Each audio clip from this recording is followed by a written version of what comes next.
ஆன்மீக உறவுகள் அனைவருக்கும் வணக்கம். இன்னைக்கு இந்த பதிவில் என்ன பார்க்க போறோன்றது பார்த்தீங்கன்னா, ஆகஸ்ட் மாதம் சந்திர கிரகணம் நிகழ உள்ளது. அது இந்தியாவில் தெரியுமா தெரியாதா? கர்ப்பிணி பெண்கள், வயதானவர்களுடைய பாதுகாப்பிற்கு நம்ம என்ன செய்ய வேண்டும்? அன்று இந்த கிரகணமானது பௌர்ணமி திதியில் வர்றதுனால அன்று ஆவணி ஆவட்டமும் நடைபெறுகின்றது. இதனால் பாதிப்பு ஏதாவது ஏற்படுமா என்று பார்க்கலாம். வாங்க வீடியோக்குள்ளே போகலாம். பூமியின் நிழல் சந்திரனில் விழும் பொழுது சந்திர கிரகணம் ஏற்படுகின்றது. இது அடர் சிவப்பு, இரத்த சிவப்பு நிலவு போல் தோன்றும். இது முழு நேர சந்திர கிரகணம். இந்த கிரகணமானது இரண்டாவது முழு சந்திர கிரகணமாக நிகழ உள்ளது. இந்த கிரகணத்தன்று பௌர்ணமியும் ஆவணி அவிட்டமும் இணைந்து வருகின்றது. ஒவ்வொரு ஆண்டும் 2 சந்திர கிரகணம், 2 சூரிய கிரகணம் ஏற்படுவது வழக்கம். இந்த வருடத்தில் இரண்டாவது சந்திர கிரகணம். சந்திர கிரகணங்களில் 3 முக்கிய வகைகள் உள்ளன. முழு சந்திர கிரகணம், பகுதி நேர சந்திர கிரகணம், பெனுப்பிரல் சந்திர கிரகணம். நமக்கு தெரியக்கூடிய கிரகணம் பார்த்தீங்கன்னா முழு சந்திர கிரகணம். கிரகணங்கள் எப்படி தோன்றுகின்றது? சந்திர கிரகணம் தோன்றிய கதை ஒன்று இருக்கு. நம்ம ஒரு சிலருக்கு அந்த கதையை தெரிஞ்சிருக்கும், ஒரு சிலருக்கு கதை தெரிஞ்சிருக்காது. எதனால் கிரகணங்கள் நிகழ்கின்றது, குறிப்பாக சந்திர கிரகணம் எப்படி நிகழ்கின்றது என்று பார்க்கலாம். சந்திர கிரகணங்களில் ஒரு முக்கிய தருணமாக இதில் தேவர்கள், அசுரர்கள் அழியாமையின் அமிர்தத்தை பெறுவதற்கான தேடலில் ஈடுபட்டனர்.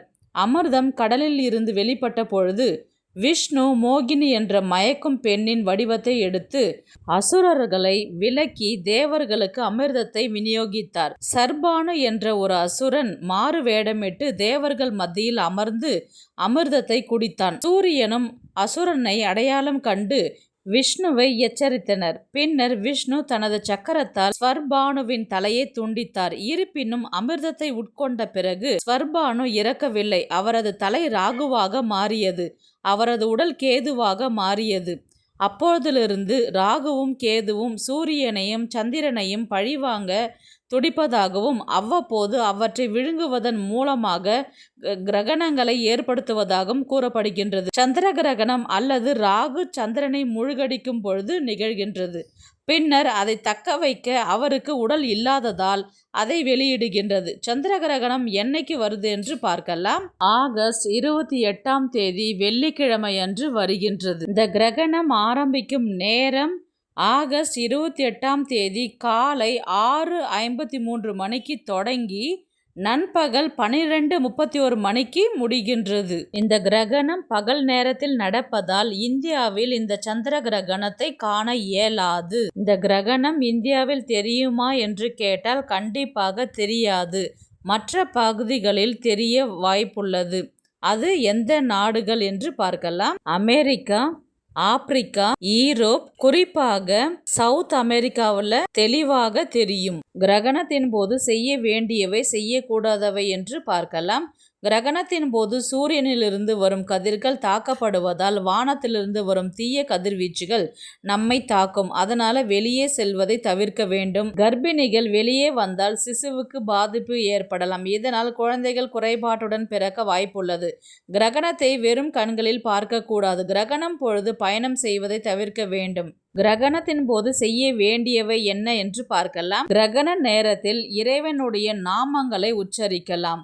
நாம் உச்சரிக்கும் மந்திரமானது 1 மடங்கு பலனும், அந்தி சாயும் நேரத்தில் உச்சரிக்கும் மந்திரம் 10 மடங்கு பலனும், பிரம்ம முகூர்த்தத்தில் உச்சரித்தால் 100 மடங்கு பலனும், பௌர்ணமி அமாவாசை நேரத்தில் உச்சரித்தால் 1000 மடங்கு பலன்களும் கிடைக்கும். அதுவே கிரகண நேரத்தில் நம்ம மந்திரங்களை உச்சரித்தால் 1,00,000 மடங்கு பலன்களை கிடைக்கும் என்று சொல்லப்படுகின்றது. சந்திர கிரகணம் நிகழ்வதால் பௌர்ணமி திதி கிரிவலம் சுற்றி வருவதில் ஏதாவது பாதிப்பு ஏற்படுமா என்று கேட்டால் எதுவும் பாதிப்பு ஏற்படாது. பௌர்ணமி திதி ஆரம்பிக்கும் நேரம் ஆகஸ்ட் 27ஆம் தேதி வியாழக்கிழமை காலை 9:56 மணிக்கு ஆரம்பிக்கின்றது. பௌர்ணமி திதி முடியும் நாள் வெள்ளிக்கிழமை ஆகஸ்ட் 28ஆம் தேதி காலை 10:29 மணிக்கு முடிகின்றது. ஆகஸ்ட் 27ஆம் தேதியே பௌர்ணமி திதி ஆரம்பிக்கிறதுனால கிரிவலம் சுற்றி வருவதில் எந்த பாதிப்பும் கிடையாது. இந்த கிரகணத்தால் மத பணிகள் செய்வதற்கு எந்த தடைகளும் இல்லை. அதனால் கோவில் எல்லாமே திறந்திருக்கும். அன்று ஆவணி அவிட்டம் பார்த்திங்கன்னா 27ஆம் தேதி வியாழக்கிழமை அன்னைக்கு வர்றதுனால நம்மளுக்கு கிரகணம் 28ஆம் தேதி தான் ஆரம்பிக்கின்றது அதிகாலையில். அதனால் நீங்கள் 27ஆம் தேதி பூணல் மாற்றுறதுனால எந்த ஒரு பாதிப்பும் கிடையாது. தாராளமாக மாற்றிக்கொள்ளலாம். கிரகணம் இந்தியாவில் தெரிய வாய்ப்பில்லை என்றாலும் கிரகணம் முடிந்த பிறகு வீட்டை நன்கு சுத்தம் செய்து வீட்டை துடைக்க முடியலனாலும் அட்லீஸ்ட் நீங்கள் தண்ணியில் மஞ்சளும் உப்பும் கலந்து நீங்கள் வீட்டை முழுவதும் தெளித்து விடலாம். கல் உப்பு மஞ்சள் தூள் போட்டு நீங்கள் கிரகணம் முடிஞ்சதுக்கப்புறம் குளிக்கலாம். இதனால் நுண்ணுயிரிகள் நம் உடலை விட்டு அகலும் என்று சொல்வார்கள். கிரகண நேரத்தில் உணவு வைத்திருக்கும் பாத்திரத்தில் தர்பை புல் போட்டு வைக்கலாம் அல்லது அருகம்புல் துளசி இலைகளை போட்டு வைக்கலாம். இது கதிர்வீச்சுகளை தடுக்கக்கூடிய சக்திகள் உண்டு.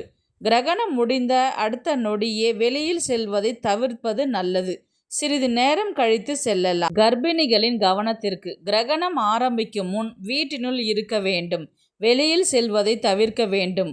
உட்கார்ந்து கொண்டோ அல்லது படுத்து கொண்டோ ரெஸ்ட் எடுக்கலாம். இந்தியாவில் தெரிய வாய்ப்பில்லை என்றாலும் வெளியில் செல்வதை தவிர்க்க வேண்டும். குழந்தையின் நலன் கருதி கிரகண நேரத்தில் கடவுள்களின் நாமங்களை உச்சரிக்கலாம் அல்லது கேட்கவும் செய்யலாம். கூர்மையான பொருட்களை தொடவோ அல்லது உபயோகம் செய்யக்கூடாது. வயதானவர்களின் கவனத்திற்கு வெளியில் செல்வதை தவிர்க்க வேண்டும். ஏதாவது நீங்கள் ரெகுலராக ஒரு டைமுக்கு வெளியில் போகிற மாதிரி இருந்தால் நீங்கள் முன்கூட்டியே சென்று வருவது சிறப்பு. இந்த கிரகணம் முடிந்த பிறகு நீங்கள் நவகிரகங்களுக்கு தீபம் ஏற்றி வழிபாடு செய்யலாம். அல்லது அம்மன் கோவில் அல்லது சிவன் கோவிலுக்கு சென்று தீபம் ஏற்றி 3 முறை பிரகாரத்தை சுற்றி வர வேண்டும். இந்த வீடியோ உங்களுக்கு பிடிச்சிருக்குன்னு நான் நினைக்கிறேன். இது போன்ற ஆன்மீக தகவல்களுக்கு நம்முடைய ஆன்மீக குறிப்புகள் சேனலை சப்ஸ்கிரைப் பண்ணிக்கோங்க. நெக்ஸ்ட் ஒரு நல்ல பதிவில் சந்திக்கலாம்.